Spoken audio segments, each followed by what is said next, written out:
চায়ের দোকানে বসেছিলেন দিনমজুর রফিকুল ইসলাম রতন। প্রতিবেশী ভাড়াটিয়ার ছুরিকাঘাতে প্রাণ গেল তার।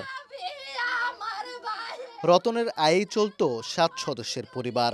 সন্তানদের পড়াশোনা ও সংসারের খরচে স্বামীকে সহায়তা করতে স্ত্রী রুমানাও সম্প্রতি কাজ শুরু করেন একটি পোশাক কারখানায়। এখন স্বামীকে হারিয়ে দিশেহারা তিনি। কাকি কইতাছে বেডি গো মরে গেছে তোমার বেডা গো।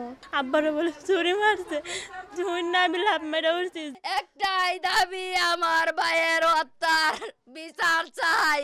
প্রত্যক্ষদর্শীরা জানান সোমবার রাত 9:30টার দিকে ময়মনসিংহের ভালুকায় লবণকোঠা গ্রামে তাইজউদ্দিনের চায়ের দোকানে বসেছিলেন রফিকুল ইসলাম রতন। এ সময় প্রতিবেশী ভাড়াটিয়া চুন্নু মিয়া তাকে ছুরিকাঘাত করে। গুরুতর অবস্থায় উদ্ধার করে স্থানীয় উপজেলা স্বাস্থ্য কমপ্লেক্সে নিলে তাকে মৃত ঘোষণা করেন চিকিৎসক। বুরবারে দাম দমাইসা খালি একটা ফার্মাসি আরেকটা ফার্মাসি। সরকার যাতে এই পরিবারের পাশে দাঁড়ায় আর আমরা এর কঠোর শাস্তি দাবি করছি। খবর পেয়ে অভিযান চালিয়ে অভিযুক্ত চুন্নু মিয়াকে গ্রেফতার করে পুলিশ ও সেনাবাহিনী। চুন্নুর দাবি তার স্ত্রীকে উত্ত্যক্তের কারণে এই হামলা। পুলিশ বলছে তদন্তে বেরিয়ে আসবে আসল রহস্য।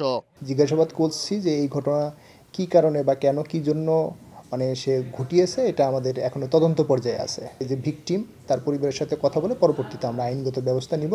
নিহত রতনের পরিবারে মা, স্ত্রী এবং 3 ছেলে ও 1 মেয়ে রয়েছে।